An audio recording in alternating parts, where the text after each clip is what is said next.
back to season 3 of the Animal Highlight that's focused on animals and biosecurity and was extracted from the Animal Turn podcast focused on the same theme.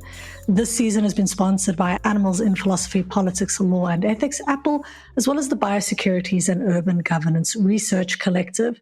I'm joined by co-host Amanda Bunten-Walberg, who, at the time of recording, was a PhD candidate at Queen's University School of Environmental Studies. Her research explored more than human ethics in contagious contexts through the case study of bats and COVID-19. Mandy is particularly interested in how more than human ethics, critical race theory, queer theory, and biopolitical theory might guide humans towards developing more ethical relationships with animals, particularly those who are understood as diseased. In our penultimate episode for this season, we focus on an animal who is one of the most persecuted in the world, pangolins. Hello, Mandy. Welcome back to the Animal Highlight. Hi. It's really good to have you back. I can't believe we're already on episode 9, which is pretty impressive. I know. I don't know if it's exciting or horrifying how quickly this has gone by. I know it's been a bit of a chaotic season.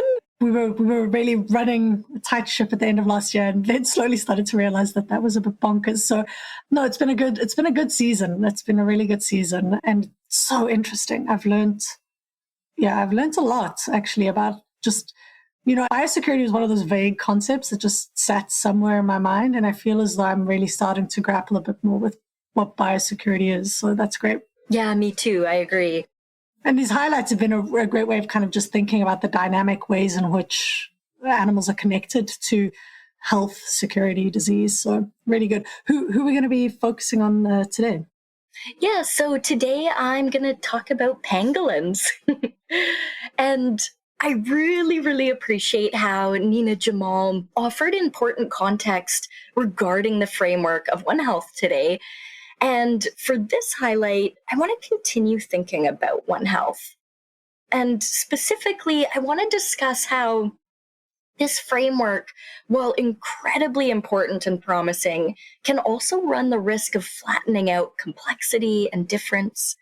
So the theorist Nicole Shukin, who is the author of the book Animal Capital, that I cannot recommend highly enough, she offers a really brilliant critique, not of One Health per se, but of a really similar concept called the global village. And the global village refers to a unified, interconnected, and whole world with a shared vulnerability.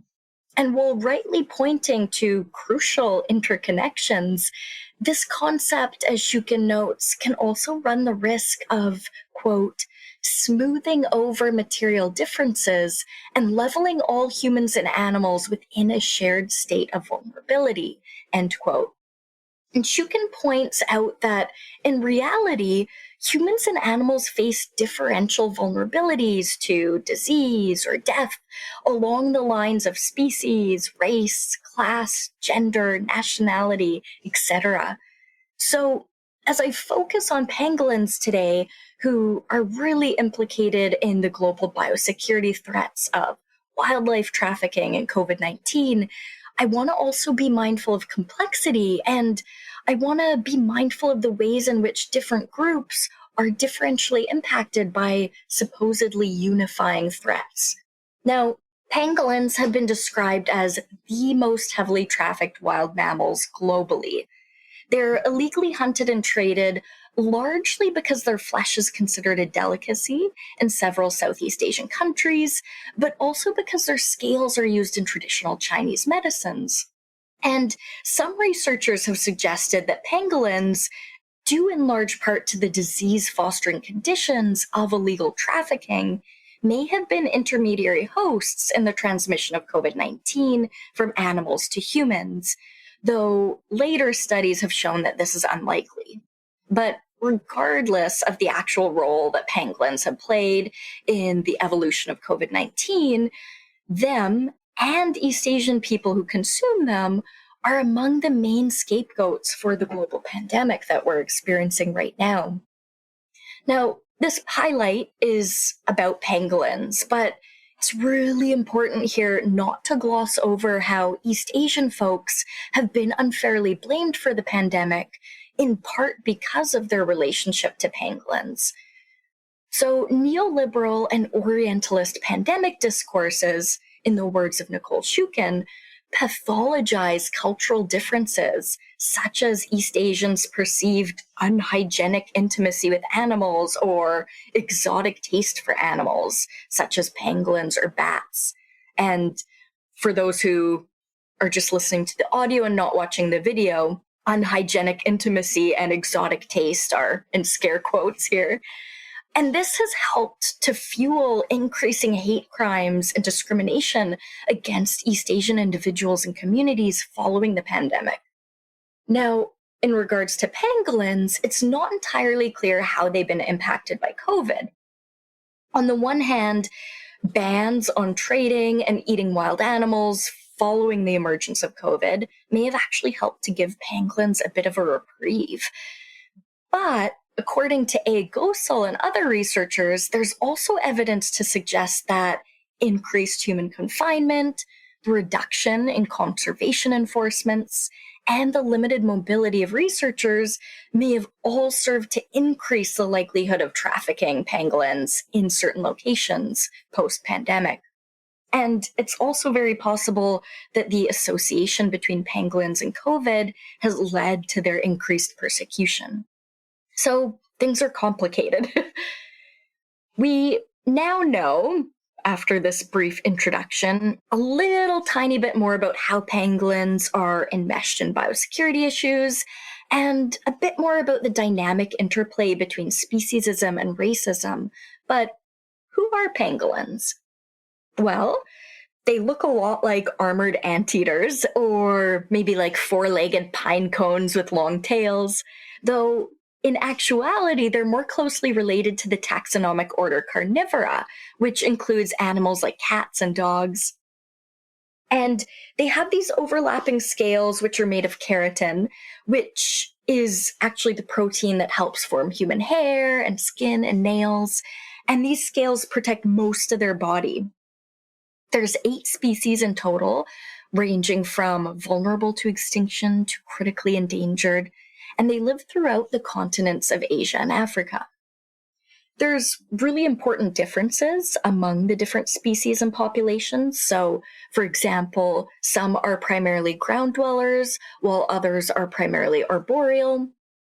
However, they all live predominantly on a diet of ants and termites. And pangolins have some super cool characteristics to help them meet their unique dietary needs. So, as with many of the animals who I've already highlighted this season, pangolins have an incredible sense of smell, and this allows them to locate insect nests. They also have long, curved claws that are perfectly suited for digging, whether that's into mounds or tree trunks or rotting logs. And digging is such a fundamental part of their way of life that in Cantonese, their name actually translates to the animal that digs through the mountain. They have these really mind-blowingly long, dexterous, and sticky tongues that attach near their pelvis and that can be half the length or more of their head and body when fully extended. And they also have these special muscles in their mouths which prevent ants and termites from escaping after capture, as well as muscles that protect their eyes and nostrils from insects getting in. So essentially, this makes them insect-eating machines. And it's actually estimated that one adult pangolin can consume more than 70 million insects annually. So just an astonishing number. I mean, what I struggle with that is that, like, I struggle to think up to 1,000, what 1,000 things look like. And then I'm like, what are a million insects? Like, I don't have the conceptual capacity to imagine numbers. So totally. And I know we've talked about this in previous highlights, but yeah, it's the brain doesn't even know how to hold those large numbers in any sort of conceptual way. No, and then when it comes to insects, then I'm just thinking of these, like, you know, those images of just many, many insects running over something. Anyway, sorry, keep going. But because pangolins, they're solitary, they're mostly nocturnal, and they're somewhat shy, much is really still not known about them. But pangolin rescuers and rehabbers share intimate relationships with individual pangolins, and they offer us really crucial insights into the unique personalities and life worlds of pangolins. So I want to close by sharing the story of Stevie, which is shared in a video by the dodo that I will also share with you all on the Animal Turns YouTube channel. And Stevie was rescued from the illegal wildlife trade when he was only 3 or 4 months old. And he was brought to the Johannesburg Wildlife Vet to be cared for by an experienced wildlife rehabilitator. And upon his arrival, his really quirky and tenacious personality became immediately apparent. His carer refers to him as gassy, insistent, and strong, and they go on daily walks together to forage for termites. He actually rides on his human carer's back, just like he would have with his pangolin mum, and he digs into termite nests that they come across with so much zest and enthusiasm. At one point in the aforementioned dodo video, only Stevie's little belly and hind legs are exposed, and his entire upper half of his body is totally engulfed in this termite nest, and he just seems to be having the time of his life. One particularly endearing thing about Stevie is his penchant for rocks. So he really loves to play with them, and his carer always makes sure that there's one in his overnight crate because of this. So yeah, that brings me to an end. I love that. I can't wait to watch that video of him playing with rocks in his way. This makes me think, a couple of years ago, I tried to look it up now while you were chatting, but I think it was some men in Zimbabwe. So there were these caretakers of pangolins in Zimbabwe, and there was this incredible photo shoot to raise awareness about the plight of pangolins and these caretakers in Zimbabwe, and each caretaker had their own pangolin, and just these absolutely gorgeous images. And you don't realize that these little armored creatures are just, they're so cute, firstly, and then they're so they've got these little mousy faces that are scaled, but yeah, there's just something really incredible about them.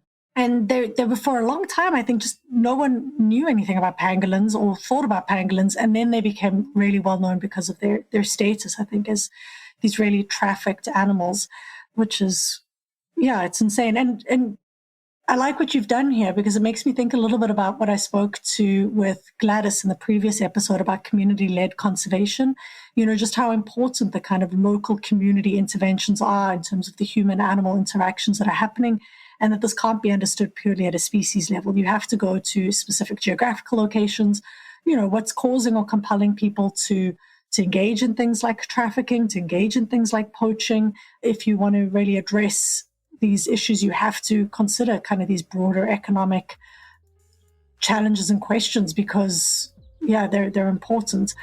And yeah, thank you. Pangolins are just incredible. I can't wait to watch the video. Thank you for highlighting the YouTube channel. So there is a little playlist with all of the videos that Mandy's been finding up there. And yeah, pangolins. So the next one's the last highlight.